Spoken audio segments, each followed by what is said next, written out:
let me first, and I'm going to be brief, but let me first acknowledge my colleague at the City Council, City Councilman James Flory from City Council District E. Mr. Flory is a great friend, and we're working together to really try to make a difference in Shreveport. And now, so let me just say that I am also a proud graduate of Booker T. Washington High School.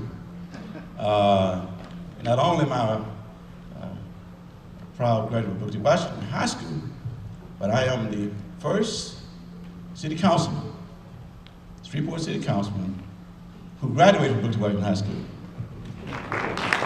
And he serves in the district in which the school is located. So good things do come from Booker T. Washington High School. Thank you. I'm happy to follow Mr. Young's presentation because that leads right into what I want to say to you this morning. Did y'all see those numbers? I know you saw them, but I'm just being more emphasis. I want to put more emphasis on what he just said and what he just presented to us. What has been viewed as a universal truth is that political power and economic power go hand in hand, except for here in Shreveport. For some reason, whereas blacks are getting elected to public office at a great rate,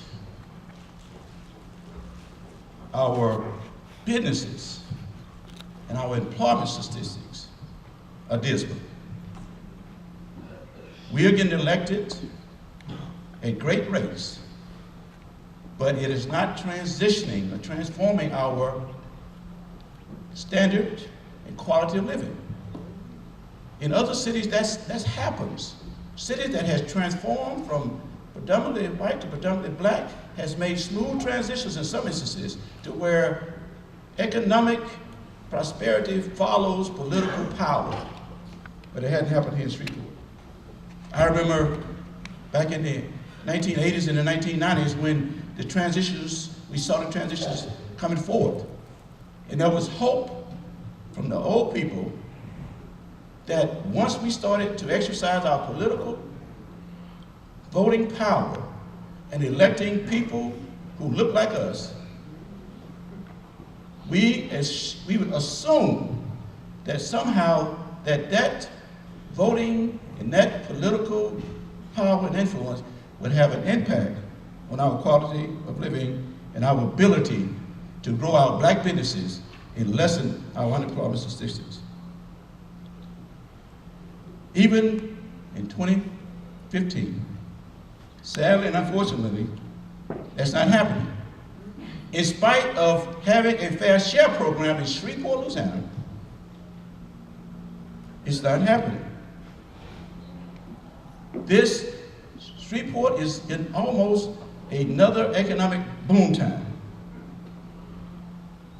Sadly, over the last 8 years, and the fair share program was initiated in 2001, but over the last 8 years, in spite of having a black mayor, in spite of having 3 African Americans on the city council, and in spite of having a white councilman on the city council who represent a majority black district, black businesses are getting less than 5% of city procurements, in spite of having a fair share program.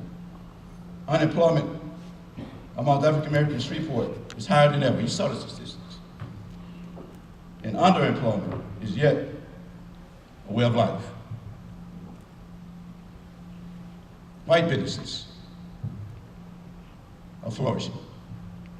Black businesses are barely eking out an existence. So, my call. We now have a new African American mayor. We still have 3 African American city councilmen who are new. We yet have a white city councilman, who's serving in a majority black district. Shreveport population, as you saw, is 55%. Parish-wide is 48%. Parish-wide, we have more black elected officials than we've ever had. Ever had.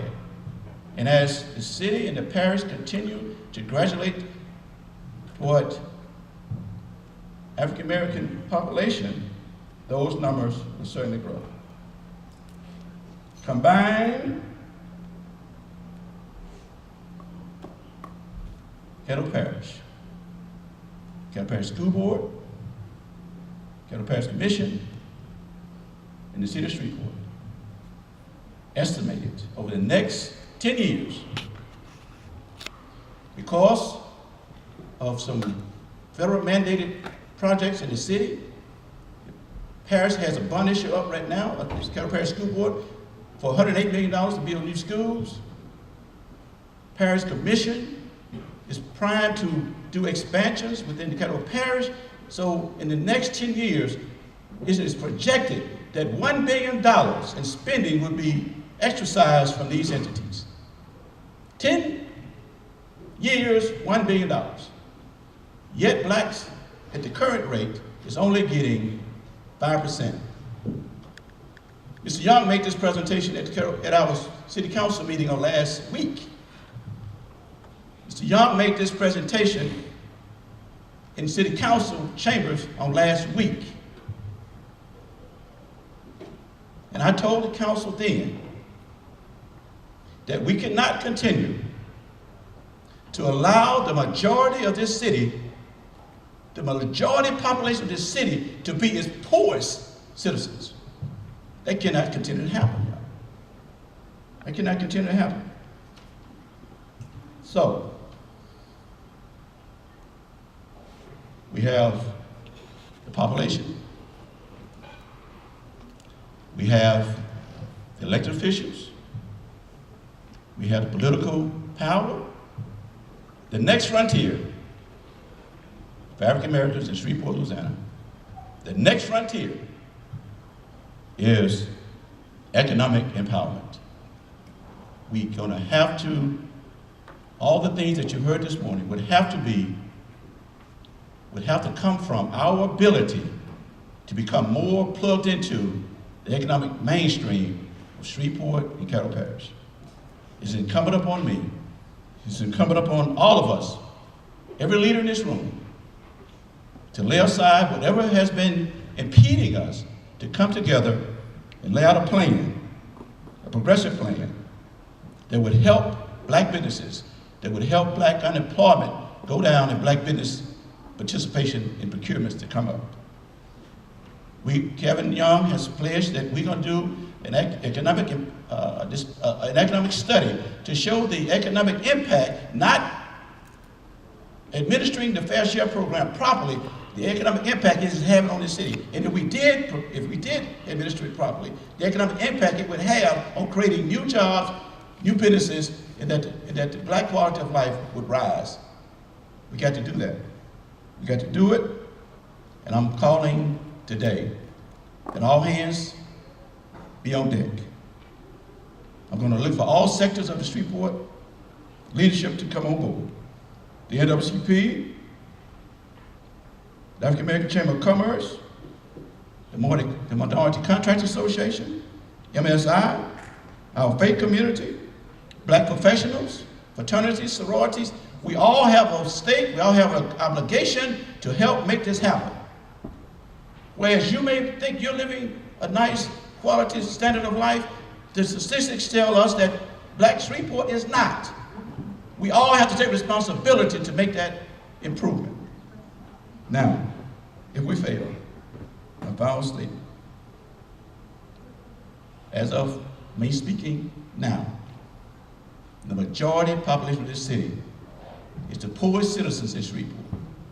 If we fail to act, and $1 billion is spent over the next 10 years, and we don't deal with this disparity dilemma, I hate to tell you that African American Shreveport will be forever doomed in a state of inferiority, in a city that's booming with wealth and prosperity. I beg you, let's move from this point and make great things happen so that we will have the wealth and the prosperity to help all these entities that was mentioned here this morning. Let's do that. I'm going to be out there. I'm going to be looking for you to be out there also. Thank you.